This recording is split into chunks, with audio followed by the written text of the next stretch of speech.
안녕하세요. 절대값TV의 명품 PD 한PD입니다. 자, 지금 미국이 금리를 급격하게 올리고 있고 7월 말에 올리는 금리를 경우에 따라 울트라 스텝을 하겠다고 예상하고 있습니다. 지금 우리나라도 기준금리를 급격하게 올리고 있는데 이것이 이제 본격적으로 반영되는 연말이면 금융시장, 그 다음에 주택시장, 특히 주택시장, 그리고 전세대출시장 아주 대혼란이 예상이 됩니다. 여러분 이걸 간단하게 보시면 안 되고 대비를 하셔야 돼요. 전세대출 사시는 분들, 주담보대출 받으신 분들, 그리고 뭐 다주택자로 여러 채 또 이렇게 대출을 받으신 분들 대비 안 하시면 큰 혼란이, 큰 어려움을 겪을 수 있어요. 반드시 대비를 하셔야 된다.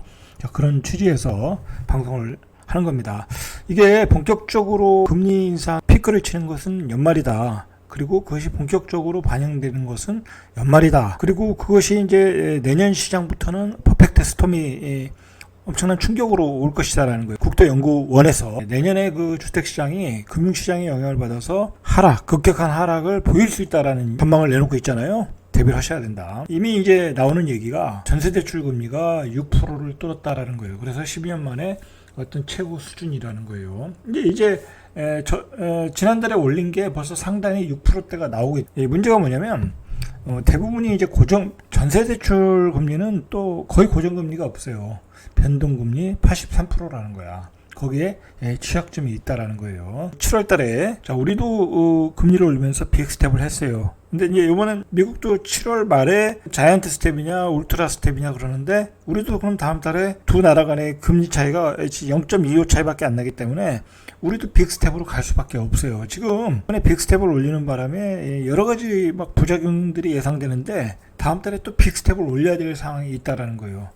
자, 그리고 지금 이제 전세자금 대출은 계속해서 늘어나요. 줄어들질 않아요. 이것은 전세금이 계속 올라가니까 6천억 원 정도 증가 추세라는 거예요. 예전에 지금 그 몇 년 전에 들어오신 분들이 3% 이하, 2.5%, 2.8% 막 그랬어요. 2.1%도 있었어요. 만약에 2.1%라면 2.1%에서 2.5%라면 연말 가면 전세대출로 내는 이자가 거의 3배 정도 급등하는 거예요. 전세 사시는 분들이 이자를 3배 내야 돼. 그거 어떻게 살겠어요? 급격하게 팔고 전세에서 나와가지고 월세로 가고 있다는 말이 그 말 아니겠습니까? 월세는 3%에서 4% 정도 살 수 있거든요. 대혼란이다. 대이동이 있을 거라는 거예요. 대이동. 전세에서 월세로, 전세에서 반전세로 이동이 있을 거라는 거예요. 반전세가 많겠죠. 자, 이번 시간에는 금리의 포커스를 맞췄어요. 우리가 금리는 좀 어렵거든요. 그러니까 사람들이 그렇게 신경을 안 써요. 그리고 막상 피부로 다가오지 않으니까 너무 신경을 안 쓰는데 지금 금리는 급격하게 변동하는 시장이에요. 지금 금리 때문에 세계 금융시장, 세계 주식시장, 그리고 미국의 주택시장이 이제 급격한 침체로 빠져들고 있고 그런 대혼란의 어떤 핵심에 있어요. 지금 금리가. 금리 인상에 우리가 체크를 해야 되고 그리고 지금 미국은 비상이 걸렸어요. 인플레이션으로. 미국이 만약에 인플레이션을 못 막으면 미국은 패권국을 내놔야 돼요. 그런 상황에서 무조건 금리를 올리더라도 경기 침체가 오더라도 금리를 올리겠다라고 했잖아요. 그러니까 지금 울트라 스탑까지 얘기가 나오는 거예요. 자, 이번 달에 미 연준이 26일에서 27일 아직 한 10일 정도 남았죠. 자, FOMC를 열고 기준금리 인상폭을 결정할 거라고 그래요. 그래서 여기서 0.75포인트를 올릴 거냐 1포인트를 올릴 거냐 지금 여러 가지 관측들이 있어요. 0.75 올리면 자이언트 스텝, 사실 몇 개월 전만 해도 자이언트 스텝은 없다고 그랬거든요. 근데 이제는 자이언트 스텝은 아주 당연한 거로 알아. 미국이 그만큼 상황이 긴박한 거예요. 냉면값 하나에 몇만 원이니까 미국의 물가 폭등은 우리가 비교도 안 돼요 지금. 자, 그런데 지금 나오는 관측이 울트라 스텝도 가능하다, 해야 된다라는 게 한 42%예요. 58대 42.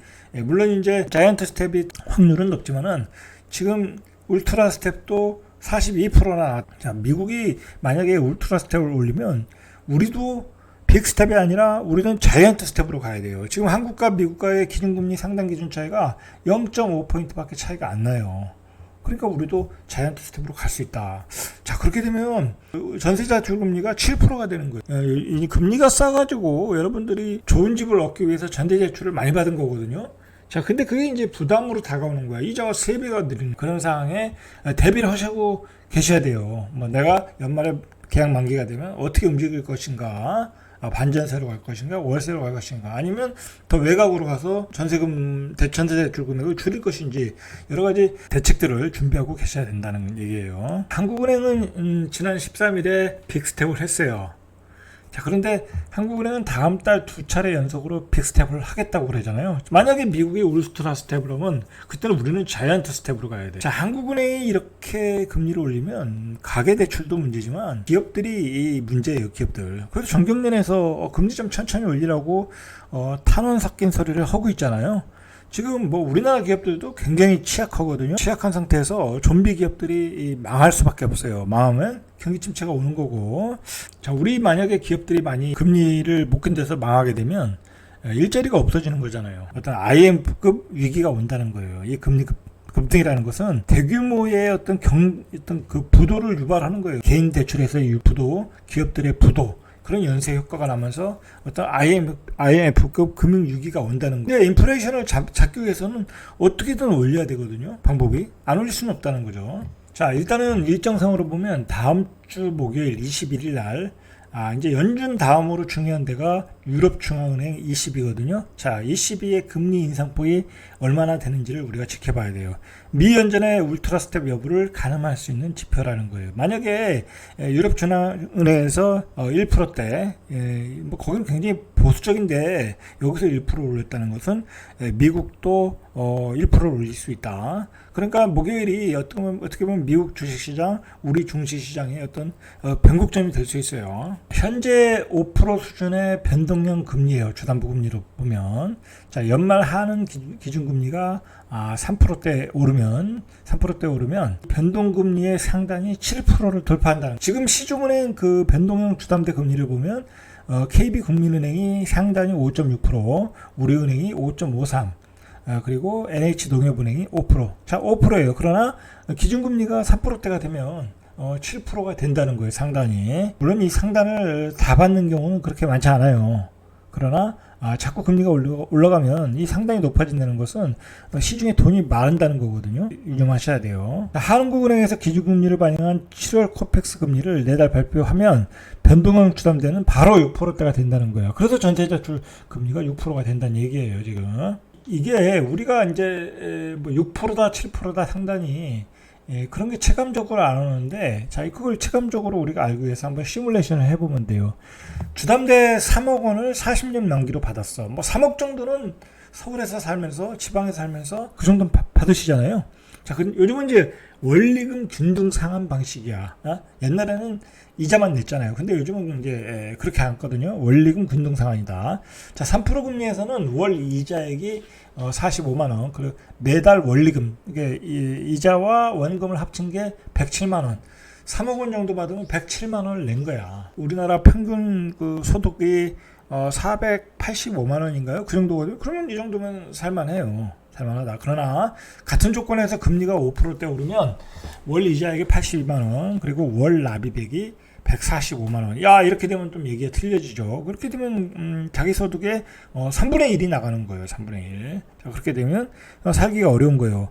지금 우리가 문제는 뭐냐면 높은 이자 비용만 지불하는 게 아니라 우리의 그 생활 물가, 근원 생활 물가가 10%에서 30% 정도 폭등했잖아요. 그러니까 지금 우리가 소비할 수 있는 돈의 여력들이 굉장히 줄어들었어요. 자, 올해 5월 기준으로 3에서 4% 미만 금리가 3에서 4% 미만 대출자가 55.7%, 4에서 5% 높게 받으신 분이 23% 정도, 5에서 8% 정도 받으신 분이 6.9%. 그러니까 앞으로 금리가 오르면 한 80% 정도의, 지금 대출 받으신 분의 80% 정도는 금리 이자 부담, 이자 폭등으로 굉장히 어려운 상황이 올 수 있다는 거예요. 자, 이렇게 되니까 가계 경제, 부동산 시장 상당한 압박감이 올 수밖에 없어요.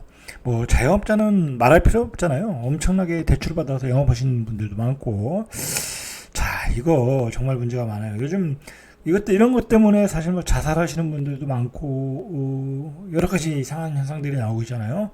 자, 연말 대출 시장. 자, 이렇게 되면 경기 침체가 오고, 경기 침체가 오면 굉장한 고통이 오는 거예요. 그러니까 정치인들은 오직 이것에 초점을 맞춰서 지금 서로가 정쟁을 할 때가 아니야. 이 아주 그 냉혹한 경제 상황에 어떻게 대비할 것인가 대책을 세워야 돼요. 사실 이런 상황이면 국무총리, 경제부총리 잠이 안 오는 어떤 시장이에요. 이거 대출로 그동안 많은 그 자산이 버블이 꼈잖아요. 자, 그게 이제 무너지면 어떤 사회가 무너지는 거야. 자, 이거 요즘 계속 나오는 얘기가 영끌이잖아요. 영끌로 집을 산 사람들이 거의 멘붕. 응? 자, 그 상황을 우리가 한번 시뮬레이션을 해보죠. 자, 영끌로 요즘 많이 떨어지는 데가 의왕시예요. 이 내선동 아파트를 여기 GTX가 들어온다고 해서 많이 올랐던 적이잖아요. 지난해 같은 해 10월에 작년에 샀겠죠. 12억 한 5천만 원에 거래됐대, 이 아파트가.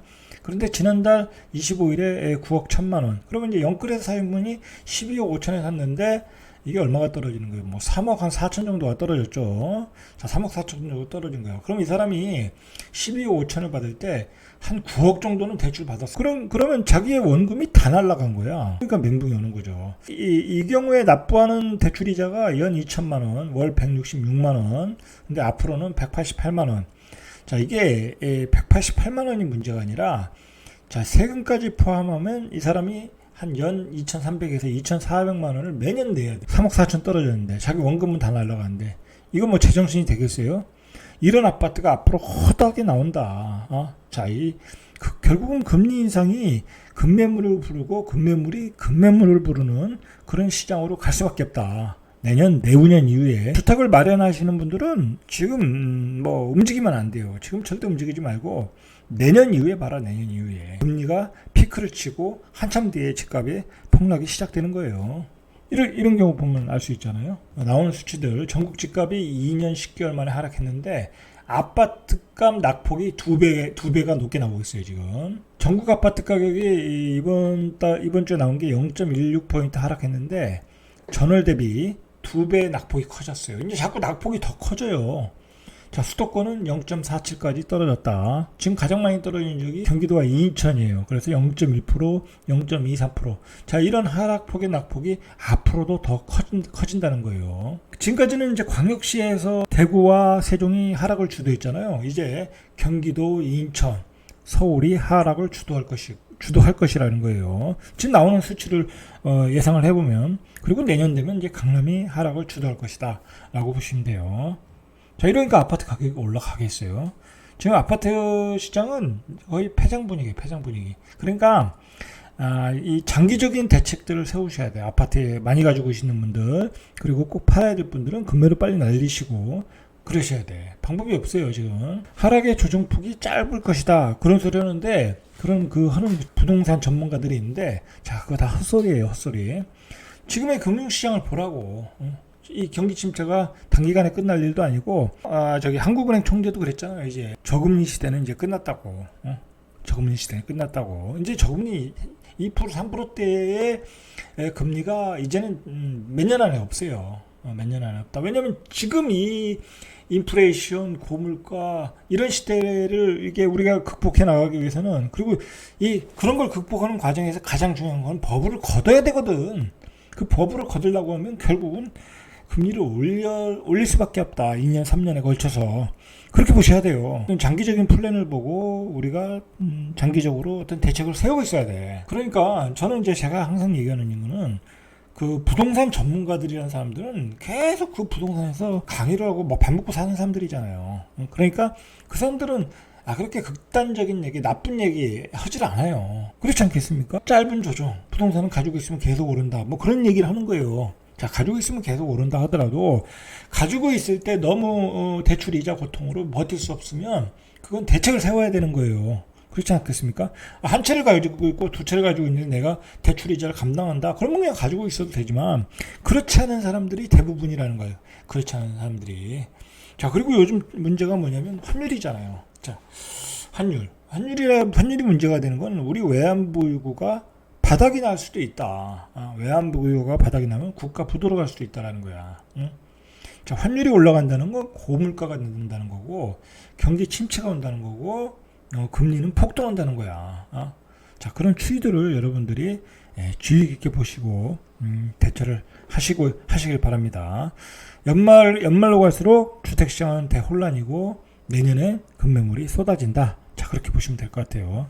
이상 절대값 투비의 명품 PD 한PD였습니다.